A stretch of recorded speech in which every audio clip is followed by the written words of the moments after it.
Good morning plus one class. Last video में हम regulation of respiration के बारे में डिस्कस कर रहे थे। इसी टॉपिक को आगे कंटिन्यू करेंगे। रेस्पिरेशन को रेगुलेट करने के लिए हमने डिस्कस किया था जो हमारा हाइंड ब्रेन है उसके तीन इंपॉर्टेंट पार्ट्स होते हैं, सेरिबेलम, पोन्स एंड मेडुला। ठीक है, पोन्स पार्ट और जो मेडुला पार्ट है हाइंड ब्रेन का, वो रेस्पिरेशन की प्रोसेस को रेगुलेट कर रहे हैं। मेडुला पार्ट में एक सेंटर प्रेजेंट है जिसको बोला जाता है रेस्पिरेटरी रिदम सेंटर, जो क्या करेगा, सिग्नल प्रोवाइड करेगा इंटरकोस्टल मसल्स एंड डायफ्राम को टू कॉन्ट्रैक्ट। जब ये दोनों की दोनों मसल्स कॉन्ट्रैक्ट होंगी सो डैट जो वॉल्यूम है थोरेसिक कैविटी का वो इंक्रीज होगा। वॉल्यूम इंक्रीज होने से जो प्रेशर है यहाँ पे वो डिक्रीज होगा for a particular gas, so that जो ऑक्सीजन रिच एयर है वो लंग्स के इनसाइड एंटर कर पाएगी। इसी को हम इंस्पिरेशन की प्रोसेस बोलेंगे। इंस्पिरेशन की जो प्रोसेस है उसमें 2 सेकेंड्स का टाइम लगेगा जब भी नॉर्मल ब्रीथिंग हो रही है। तो ये रेस्पिरेटरी रिदम सेंटर 2 सेकेंड्स के लिए सिग्नल दे रहा है इंटरकोस्टल मसल्स को और डायफ्राम को, so that they can contract. ठीक है, अब इस रेस्पिरेटरी रिदम सेंटर को जो कि मेडुला पार्ट में प्रेजेंट है, इसको फर्दर कौन रेगुलेट कर रहा है इसके बारे में डिस्कस करेंगे। देखिए, मेडुला पार्ट में जो रेस्पिरेटरी रिदम सेंटर था उसको कंट्रोल करने के लिए हमारे पास जो पोन्स पार्ट है हाइंड ब्रेन का, उसमें 2 सेंटर प्रेजेंट है। ठीक है, ये 2 सेंटर रेड मार्क में आपको दिखाई दे रहे हैं। एक तो प्रेजेंट है एपन्यूस्टिक सेंटर और दूसरा जो सेंटर है उसको हम बोलते हैं न्यूमोटेक्सिक सेंटर।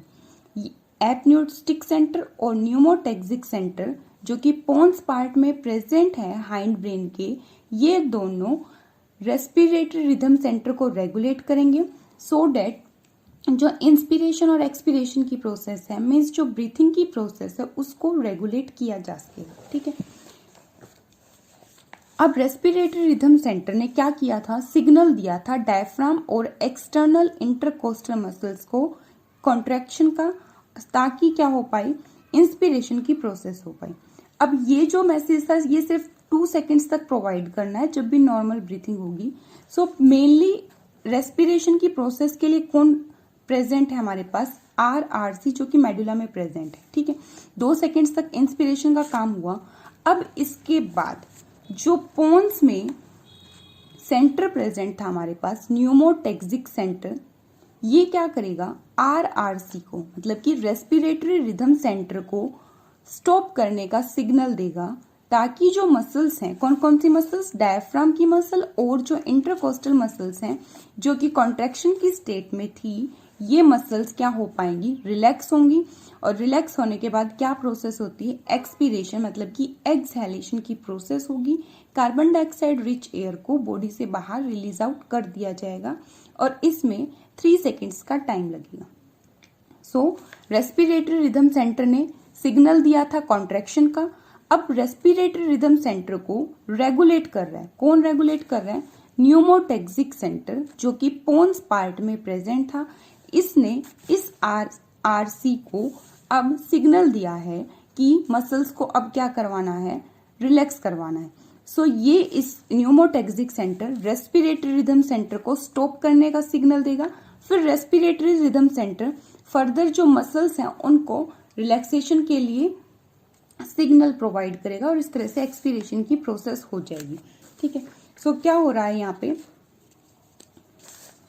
मेडुला में जो RRC था वो सिग्नल दे रहा है लंग्स, जो हमारी इंटरकोस्टल मसल्स हैं और जो डायफ्राम है उसको कितने सेकंड के लिए, 2 सेकंड के लिए। और सिग्नल क्या दिया है उसने, कॉन्ट्रैक्शन का, ताकि क्या हो पाए, इनहेलेशन की प्रोसेस हो पाए।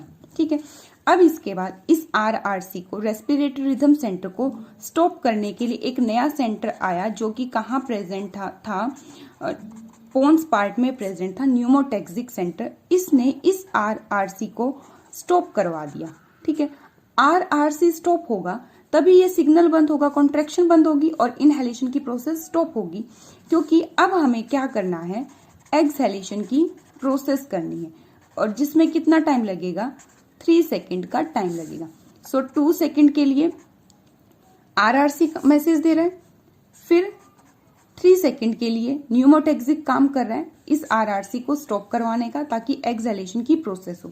ठीक है, अब इन दोनों को मिला के 2 सेकेंड्स प्लस 3 सेकेंड्स को मिला के हमारी ब्रीथिंग कंप्लीट हो चुकी है। हम एक बार ब्रीथ कर चुके हैं, जिसमें हमें टोटल 5 सेकेंड्स का टाइम लगा है।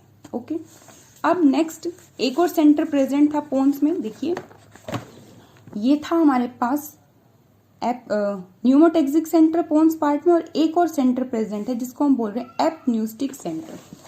अब एपन्यूस्टिक सेंटर क्या करेगा, रीस्टार्ट करेगा रेस्पिरेटरी रिदम सेंटर को, ताकि मसल्स फिर से कॉन्ट्रैक्शन कर पाए और इंस्पिरेशन की प्रोसेस हो पाए। न्यूमोटैक्सिक सेंटर स्टॉप करवा रहा है, पहले इसने कॉन्ट्रैक्शन करवा दी थी, अब स्टॉप करवा रहा है कि अब तुम चुप हो जाओ, क्या करना है, मसल्स को अब रिलैक्स करने देना है। मसल्स रिलैक्स हो चुकी है, उसके बाद फिर से क्या काम होगा, हम फिर से सांस लेंगे ना, तो फिर से इस रेस्पिरेटरी रिदम सेंटर को क्या करना पड़ेगा, सिग्नल देना पड़ेगा डायफ्राम और इंटरकोस्टल मसल्स को। ये सिग्नल ये कैसे दे सकता है, जब ये एपन्यूस्टिक सेंटर इस आरआरसी को सिग्नल देगा। ठीक है, सो अब ये एपन्यूस्टिक सेंटर इस आरआरसी को सिग्नल देगा कि तुम्हें अब मसल्स को फिर से कॉन्ट्रैक्ट कराना है। फिर से क्या होगा, मसल्स 2 सेकेंड के लिए कॉन्ट्रैक्शन करेंगी, और फिर उसके बाद कौन आएगा, न्यूमोटैक्सिक सेंटर आएगा, वो आरआरसी को फिर से सिग्नल देगा क्या करवाना है, अब एक्सहेलेशन की प्रोसेस करानी है, मतलब कि मसल्स हैं जो उनको हमें रिलैक्स कराना है। कितने टाइम के लिए, 3 सेकेंड के लिए। तो इस तरह से ये काम चलता रहेगा। 2 सेकेंड्स के लिए क्या होगा, इंस्पिरेशन, और 3 सेकेंड्स के लिए क्या होगा, एक्सपीरेशन होगा, जिसके लिए ये दोनों सेंटर रिस्पॉन्सिबल है, जो कि मेडुला में प्रेजेंट रेस्पिरेटरी रिदम सेंटर को रेगुलेट करते रहेंगे। ठीक है, बट कभी भी आपसे पूछा जा रहा है कि मेन जो रेस्पिरेशन को रेगुलेट कर रहा है वो कौन सा पार्ट है, कौन सा सेंटर है, देन आपका आंसर होगा रेस्पिरेटरी रिदम सेंटर इन मेडुला। ये दोनों भी रेस्पिरेशन की प्रोसेस को रेगुलेट तो कर रहे हैं, बट ये डायरेक्ट रेगुलेट नहीं कर रहे। ये पहले किसको मैसेज दे रहे हैं, आरआरसी को मैसेज दे रहे हैं, और आरआरसी फिर मैसेज दे रहा है मसल्स को कि कॉन्ट्रैक्शन करना है या रिलैक्सेशन करना है। ओके, आई होप आप समझ पा रहे होंगे इसको। अब एक और सेंटर प्रेजेंट है हमारे पास, कीमोसेंसिटिव सेंटर इन मेडुला। कीमोसेंसिटिव एरिया कहाँ प्रेजेंट है, मेडुला में। देखो, पोन्स पार्ट में 2 सेंटर थे, ऐसे ही मेडुला में भी 2 सेंटर है। एक तो मेडुला में था आरआरसी, अब एक नया सेंटर और बनाया गया, एक और एरिया बनाया गया, ये ब्लू में आपको दिखाई दे रहा है, ये हमारे पास कीमोसेंसिटिव एरिया। कीमो का मतलब होता है केमिकल्स। ये एरिया है जो कुछ केमिकल्स के लिए सेंसिटिव है। ठीक है, जैसे ही उन केमिकल्स की अमाउंट इंक्रीज होगी, ये एरिया क्या हो जाएगा, स्टार्टअप हो जाएगा। यहाँ पे कुछ रिसेप्टर्स प्रेजेंट है ताकि रेस्पिरेशन को रेगुलेट किया जा सके। ठीक है, सो कीमोसेंसिटिव एरिया जो कि adjacent to rhythm centre present था। एडजेसेंट का मतलब क्या, उसके साइड में प्रेजेंट है। देखो, इसके जस्ट साइड में ही प्रेजेंट है। इट इज सेंसिटिव टू, अब इसका नाम कीमोसेंसिटिव क्यों रखा गया, क्योंकि ये कुछ केमिकल्स के लिए सेंसिटिव था। किस किस के लिए सेंसिटिव है, कार्बन डाइऑक्साइड के लिए और हाइड्रोजन आयन की कंसंट्रेशन के लिए। ये दोनों के दोनों फैक्टर्स साथ में ही काम करते हैं। जब भी CO2 की अमाउंट इंक्रीज हुई थी, साथ में ही हमारे पास हाइड्रोजन आयंस की अमाउंट भी इंक्रीज हुई थी। और ये क्यों हुआ था, क्योंकि हमारे पास CO2 का ट्रांसपोर्ट होना शुरू हुआ था बाइकार्बोनेट आयंस की फॉर्म में, और बाइकार्बोनेट आयंस जब भी बने थे तो साथ में क्या बनते हैं, हाइड्रोजन आयंस बनते हैं।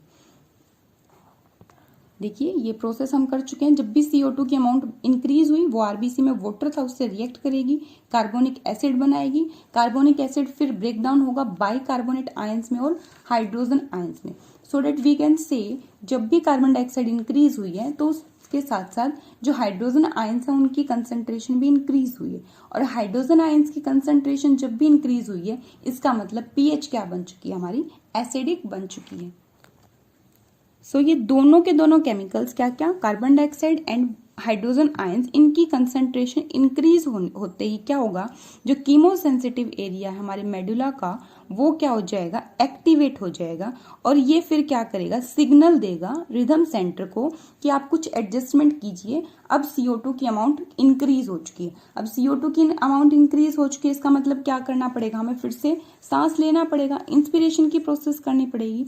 तो RRC फिर से सिग्नल देगा मसल्स को कॉन्ट्रैक्शन का, ताकि वॉल्यूम इंक्रीज हो और इंस्पिरेशन की प्रोसेस की जा सके। ठीक है, सो ये दो सेंटर थे जो किसको मैसेज दे रहे थे, रेस्पिरेटरी रिदम सेंटर को। बट इसके साथ साथ कुछ और एरिया भी है, कीमोसेंसिटिव एरिया मेडुला में ही प्रेजेंट है, जो कि इसको मैसेज देगा कब, जब बहुत ज्यादा CO2 की अमाउंट इंक्रीज हो जाएगी। ये कब होगा, जब भी हम बहुत हैवी एक्सरसाइज कर रहे होते हैं, तो उस टाइम पे हमारी बॉडी में क्या होगा, जल्दी से जल्दी ग्लूकोज है जो वो ATP में कन्वर्ट होगा ऑक्सीडेशन करके। ठीक है, सो उस जब ATP बन रही है तो उसके साथ साथ क्या बनते हैं, कार्बन डाइऑक्साइड गैस भी बनती है। तो उस टाइम पे मतलब कि जब भी हैवी एक्सरसाइज की गई है तब ये एरिया एक्टिवेट होगा। नॉर्मली रेस्पिरेशन को रेगुलेट कौन कर रहा है, ये दोनों ही रेगुलेट कर रहे हैं। हैवी एक्सरसाइज के टाइम पे ही CO2 की अमाउंट नॉर्मल अमाउंट से ज्यादा इंक्रीज हो जाती है और हम बहुत जल्दी जल्दी क्या करते हैं, इंस्पिरेशन की प्रोसेस करना शुरू कर देते हैं। अब उसके बाद रिसेप्टर्स प्रेजेंट है। रिसेप्टर्स मतलब जो किसी ना किसी चीज को रिसीव करते हैं। अयोटिक आर्च और जो हमारी कैरोटिड आर्टरी है वहां पे कुछ रिसेप्टर्स प्रेजेंट होते हैं। अब ये अयोटिक आर्च क्या है और कैरोटिड आर्टरी क्या है, देखिए आपको इतना तो पता है, हमारे जो हार्ट है उसके 4 चैम्बर्स होते हैं, 2 ऑरिकल्स मतलब 2 एट्रियम और 2 वेंट्रिकल्स। उसमें से जो हमारा लेफ्ट वेंट्रिकल है जिसके पास ऑक्सीजनेटेड ब्लड होता है, उससे एक आर्टरी निकलती है जो कि हमारी लार्जेस्ट आर्टरी है, जिसको हम बोलते हैं अयोटा। ठीक है, उस अयोटा का ये वाला जो पोर्शन दिख रहा है आपको, इसको बोलते हैं हम अयोटिक आर्च। एक पोर्शन तो ऊपर की तरफ जा रहा है, ठीक है, मतलब ये असेंडिंग अयोटा। एक पोर्शन नीचे की तरफ आ रहा है इस ट्यूब का, जिसको बोलेंगे डिसेंडिंग अयोटा। और एक जो ये बीच वाला पोर्शन है, इस पोर्शन को हम बोलते हैं अयोटिक आर्च। ठीक है, अब जो हमारी ये आर्टरी है, लार्जेस्ट आर्टरी अयोटा, ये कुछ ब्रांचेस में डिवाइड हो जाती है। ठीक है, उसमें से हमारे पास एक ब्रांच है कैरोटिड आर्टरी की, जो कि एक राइट पार्ट में जा रही होगी, उसको बोलेंगे right carotid artery. Left part में जा रही होगी तो वो लेफ्ट कैरोटिड आर्टरी। सो कैरोटिड आर्टरी क्या है, जो हमारी लार्जेस्ट आर्टरी जिसको हम बोलते हैं अयोटा, उसकी ब्रांच है कैरोटिड आर्टरी, जो कि हमारे नेक को, ब्रेन को और फेस को ऑक्सीजनेटेड ब्लड प्रोवाइड करती है। ठीक है, हमारे अपर पार्ट ऑफ बॉडी को कौन ब्लड ऑक्सीजनेटेड ब्लड प्रोवाइड करेगी, ये कैरोटिड आर्टरीज। ओके, सो जो अयोटिक आर्च है और जो कैरोटिड आर्टरी है, उनके पास भी कुछ रिसेप्टर्स प्रेजेंट होंगे जो क्या करेंगे, अगर ब्लड में कार्बन डाइऑक्साइड और हाइड्रोजन आयन कंसंट्रेशन इंक्रीज हो गई है तो ये रिसेप्टर्स उसको रिकॉग्नाइज करेंगे, पहचान लेंगे कि इस ब्लड में अब क्या हो चुका है, CO2 की अमाउंट इंक्रीज होना शुरू हो गई है। फिर ये दोनों भी क्या करेंगे, ये दोनों जो इनके रिसेप्टर्स थे ये भी सिग्नल देंगे किसको, रेस्पिरेटरी रिदम सेंटर को, ताकि वो क्या कर पाए, इंस्पिरेशन की प्रोसेस कर पाए। सो टोटल हमारे पास 4 सेंटर्स प्रेजेंट हैं जो कि RRC को मैसेज करते हैं, सिग्नल प्रोवाइड करते हैं। रेस्पिरेटरी रिदम सेंटर क्या करता है, मसल्स को कॉन्ट्रैक्ट कराएगा, लेकिन एक बार कॉन्ट्रैक्शन हो चुकी है, हमेशा मसल्स कॉन्ट्रैक्ट नहीं रह सकती, उसके बाद उनको क्या कराना है, रिलैक्स भी कराना है। इसके लिए मैसेज कौन देता है, पोन्स में प्रेजेंट एक सेंटर न्यूमोटैक्सिक सेंटर, वो क्या करेगा, RRC को स्टॉप करने का सिग्नल देगा।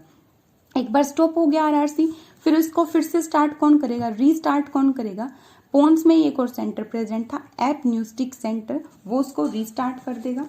ठीक है, देखो मेडुला में प्रेजेंट रेस्पिरेटरी रिदम सेंटर को न्यूमोटैक्सिक सेंटर और एपन्यूस्टिक सेंटर सिग्नल देंगे, ताकि ये जो हमारी इंटरकोस्टल मसल्स और डायफ्राम है उनको सिग्नल दे सके। फिर मेडुला पार्ट में एक और एरिया था कीमो सेंसिटिव एरिया, जो केमिकल्स के लिए सेंसिटिव था। जैसे ही CO2 और हाइड्रोजन आयंस की अमाउंट इंक्रीज हुई, इसने RRC को सिग्नल दिया कि आप कुछ एडजस्टमेंट कीजिए, अब ये ब्लड में CO2 का लेवल राइज अप हो चुका है।